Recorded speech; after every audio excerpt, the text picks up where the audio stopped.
10,000 5,000 shoe வச்சுலாம் நான் national international ஜெயிக்க தேவையில்ல ப்ரோ. என்னால் பேர் ஃபுட்லேயே 1000 ஷூ வச்சு என்னால் நேஷனல் ஜெயிக்க முடியும் அப்படின்னு நீங்கள் நினச்சிட்டு இருக்கீங்கன்னா இந்த ஜென்மத்தில் உங்களால் ஒரு ப்ரோ அத்லெட் ஆக முடியாது. இந்த ஜென்மத்தில் உங்களால் கோல்டும் அடிக்க முடியாது.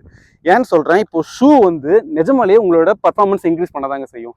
நீங்கள் ஒரு பிகினராக இருக்கீங்கன்னா இல்லை ஒரு இன்டர்மீடியட்டாக லைஃப் டைம் இருக்க போறீங்கன்னா நீங்கள் ஷூஸில் இன்வெஸ்ட் பண்ண வேண்டிய அவசியம் கிடையாது. ஏன்னா நீங்கள் எப்போனா தான் அக்கேஷனலாக தான் ஓட போறீங்க. ஆனால் இதுவே நீங்கள் இது ஒரு நெக்ஸ்ட் லெவல் கொண்டு போறீங்க, நான் ஒரு ப்ரோ ஆக போறேன்னா கண்டிப்பாக ஷூஸ் இன்வெஸ்ட் பண்ணி தான் ஆகணும். ஏன்னா ஒரு சின்ன ஒரு எக்ஸாம்பிளோட சொல்கிறேன்.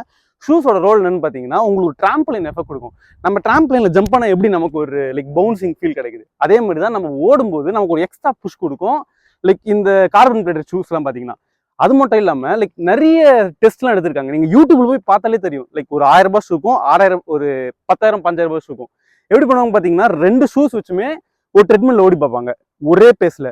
அப்போ பார்த்தீங்கன்னா அந்த ஹார்ட் பீட் இருக்கு பார்த்தீங்களா,